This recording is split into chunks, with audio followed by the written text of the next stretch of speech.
Hey everyone, welcome to Drive-By Reviews, where today we're looking at an AF-S 55-300mm lens from Nikon. Now you should be able to zoom in nice and close to your subjects with this lens while still getting that nice steady shot with that VR technology.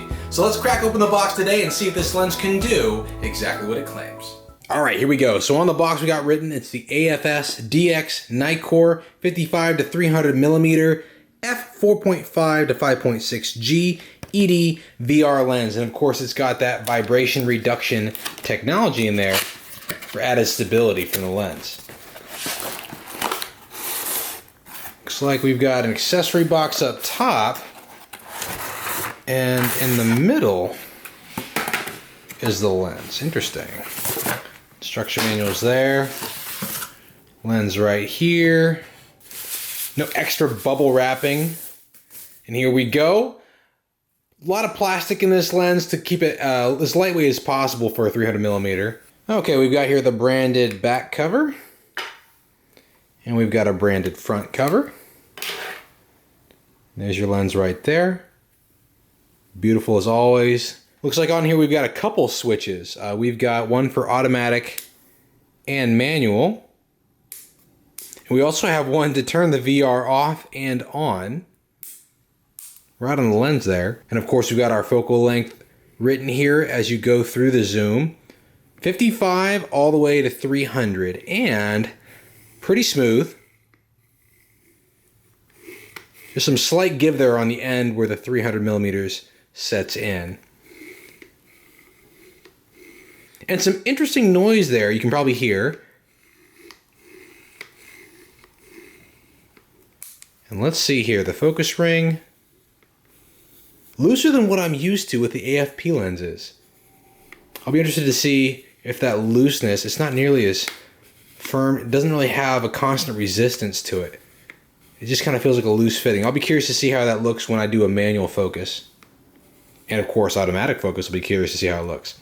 Alright, there we go. So that's the lens for you. Let's slap it on to the D7500 and see how it performs.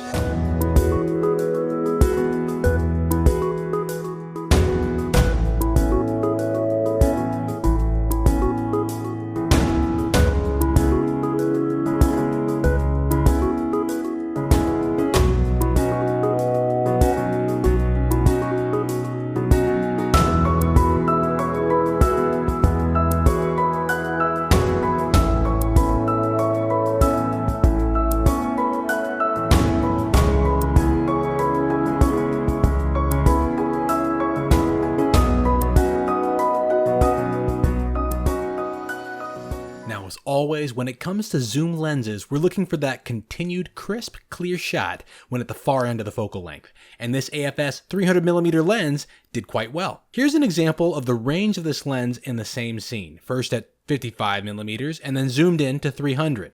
Since the fastest f-stop available on this lens is 4.5, I didn't expect much success in low light. However, I was pleased to find it performed pretty well with some attention to a steady hold. These moon photos, for example, were taken handheld, although I was holding my breath during the shots. There were noticeable limitations, however, even in good lighting with moving subjects. When looking closer at this photo of a moving biker, you can see the inaccuracy of the autofocus that I was dealing with. The same was true with these birds, where I was getting varied success with the autofocus keeping up with their quick movements. Even with the subject simply walking at times, I found the result to be less in focus overall than with a steady subject. However, this lens did pass the PI test with flying colors, and the barrel distortion at its shortest focal length was minimal.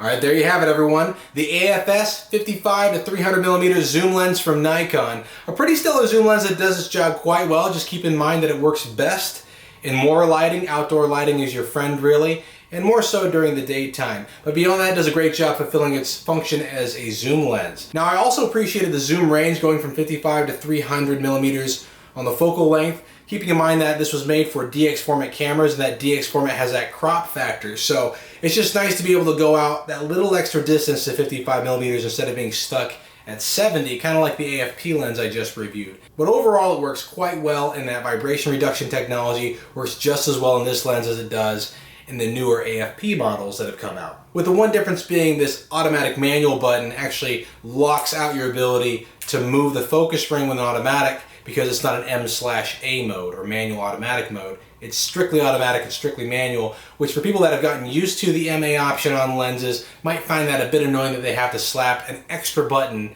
which Nikon has already kind of spread out our controls with autofocus anyways. So you have an extra button to do there since it's automatic only, manual only. Beyond that though, not much more to say because it's a great lens and it took some great shots as you saw there, and some impressive night shots besides the fact that it has that max stop at 4.5. And those moon shots were zoomed in, so it was 5.6. Alright guys, thanks for tuning in. Don't forget to like and comment. Let me know what you think about this lens, and I'll see you guys next time on Drive By Review.